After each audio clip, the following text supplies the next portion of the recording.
Jeudi 19 janvier 2023, l'acteur Thomas Sisley était l'invité de Yann Barthès dans Quotidien.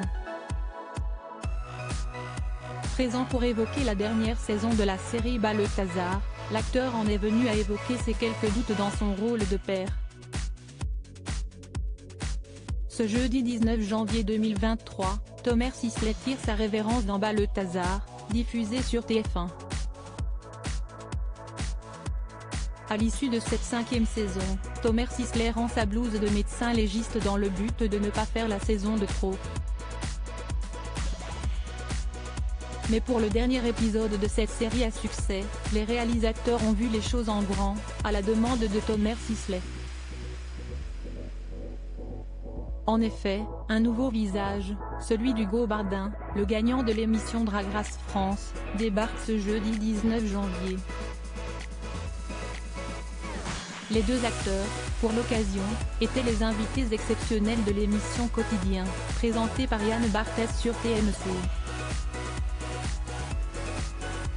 Un entretien inédit pour les deux collègues de cette aventure télévisuelle, qui ont pu s'exprimer sur leur soutien et leur envie de faire découvrir le monde du drag aux Français, à travers la série Balthazar.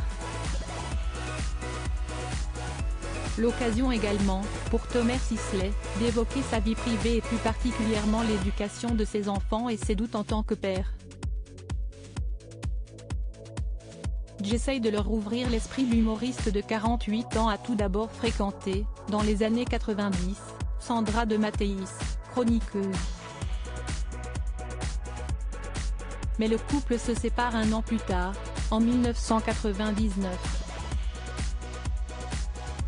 Les deux ex refont leur vie, chacun de leur côté, et Thomas Sisley fait la rencontre de Julie Madar, avec qui il a deux enfants, Liv Chaya née en octobre 2008 et Levin né en mai 2011. Finalement, le couple se sépare, Thomas Sisley et Sandra de Mattéis se retrouvent quelques années plus tard et se marient. Papa de deux enfants, l'acteur a révélé avoir du mal à trouver sa place de père.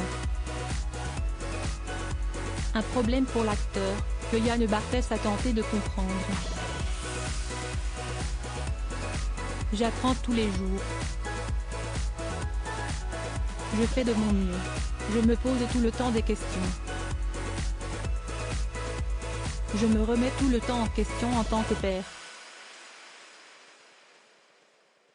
Il n'y a pas de mode d'emploi, j'essaye de ne pas répéter des erreurs que mes parents ont faites, a-t-il déclaré dans un premier temps. Il poursuit, j'essaye de leur expliquer que, par exemple, quand je suis en colère, ça n'engage que moi. Si estime-moi, ça ne veut pas forcément dire que tu es en cause. Si esti peut-être moi, on ne sait pas. J'essaye de leur ouvrir l'esprit et leur donner des armes pour la vie, a-t-il conclu. Une belle leçon de vie.